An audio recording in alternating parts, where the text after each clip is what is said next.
السلام علیکم ناظرین، آج آپ کو جو میں بتانے جا رہا ہوں سٹوری وہ ہے جناب ٹیپو سلطان کے حوالے سے۔ اگر آپ نے یہ ویڈیو نہیں دیکھی تو آپ ٹیپو سلطان کے بارے میں نہیں جان پائیں گے کہ ٹیپو سلطان کیا تھے۔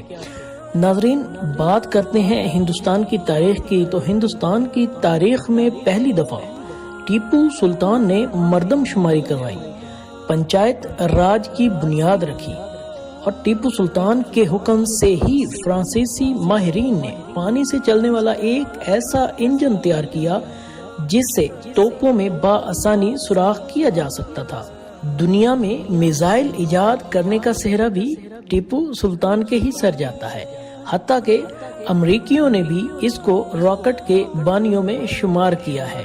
وہ جب بھی اپنی سلطنت کے کسی بھی کارخانے میں جاتے تو نئے طرز یا جدید انداز کی کوئی چیز بنانے کا حکم ضرور دیتے تھے۔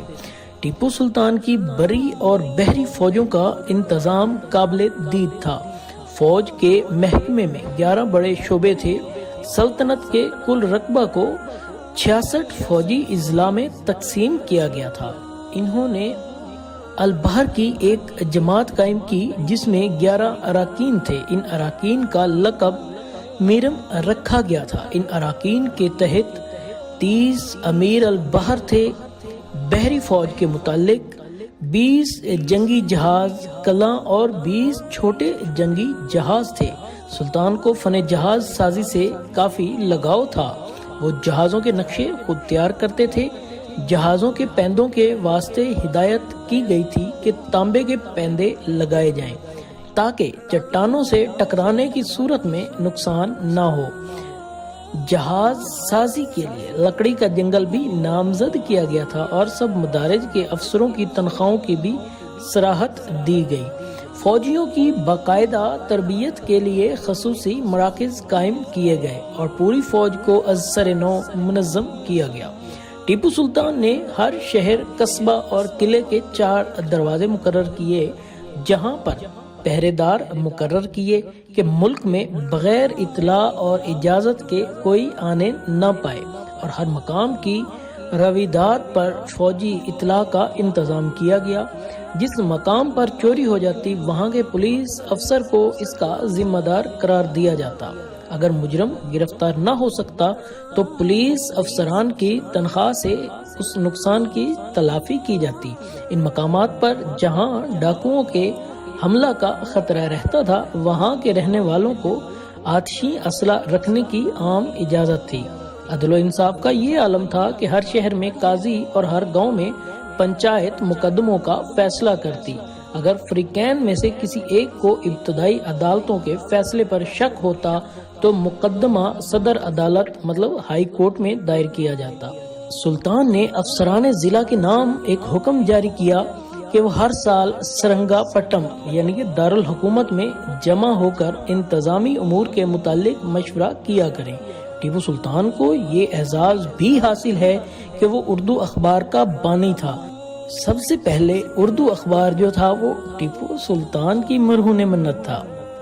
ٹیپو سلطان نے 4971 میں اپنی ذاتی نگرانی اور سرپرستی میں ایک ہفت روزہ جاری کیا۔ اس ہفت روزہ میں سلطنت کے مختلف علاقوں میں پھیلے ہوئے سپاہیوں کے نام سلطان کی ہدایات شائع ہوتی۔ یہ ہفت روزہ سلطان کی شہادت تک مسلسل 5 سال پابندی سے شائع ہوتا رہا۔ ٹیپو سلطان کا ایک بڑا کارنامہ یہ بھی ہے کہ اس نے غلاموں اور لڑکیوں کی خرید و فروخت بالکل بند کر دی اور ان کے لیے یتیم خانے بنائے۔ بعض بری روایات کو روکنے کے لیے مندروں میں لڑکیوں کا داخلہ ممنوع کر دیا۔ زمینداروں کے خاتمہ کر کے مزدوروں اور کسانوں کو زمین کا مالک قرار دے دیا۔ زمین کو رعایا کی ملکیت قرار دیا گیا۔ زمین پر کسانوں کا دوامی قبضہ تسلیم کر لیا گیا۔ زمین صرف اس کی تھی جو ہل چلائے۔ ٹیپو سلطان نے احکام جاری کر دیے تھے کہ جو شخص زمین کے لیے درخواست کرے اسے اس کی ضرورت کے مطابق زمین مفت دی جائے۔ تجارت کی توسیع کے لیے بیرونی ملکوں سے روابط پیدا کیے۔ دور دور سے کاریگر بلا کر اپنے ہاں ہر قسم کی صنعتیں جاری کی۔ دوسرے ممالک سے ریشم کے کیڑے منگوا کر ان کی پرورش کا طریقہ اپنی رعایا کو سمجھایا۔ اس کے علاوہ جوہر تراشی اور اسلحہ سازی کے کارخانے بھی قائم کیے۔ ان کارخانوں میں گھڑی سازی، کینچیوں کا کام بھی ہوتا تھا۔ ان کارخانوں کے قیام سے ایک بڑا فائدہ یہ ہوا کہ ضرورت کی ہر چیز اب سلطنت میں تیار ہونے لگی۔ درآمدات پر انحصار کم ہو گیا اور سلطنت میں تیار کردہ چیزیں برآمد ہونے لگی۔ دوسری طرف ہزاروں بے روزگاروں کے مسائل بھی حل ہو گئے۔ ٹیپو سلطان کے متعلق بہت سی افواہیں سنی جاتی تھیں کہ وہ ایک جابر و ظالم حکمران ہے، جس کی وجہ سے اس کی تمام رعایا اس سے بیزار ہے۔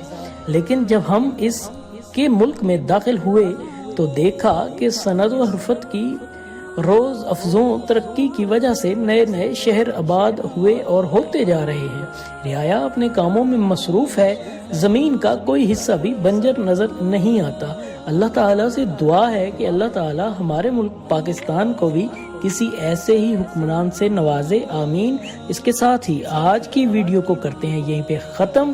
ملتے ہیں آپ سے انشاءاللہ کل، تب تک کے لیے مجھے اجازت دیں اور جاتے جاتے چینل کو سبسکرائب کرنا مت بھولیں۔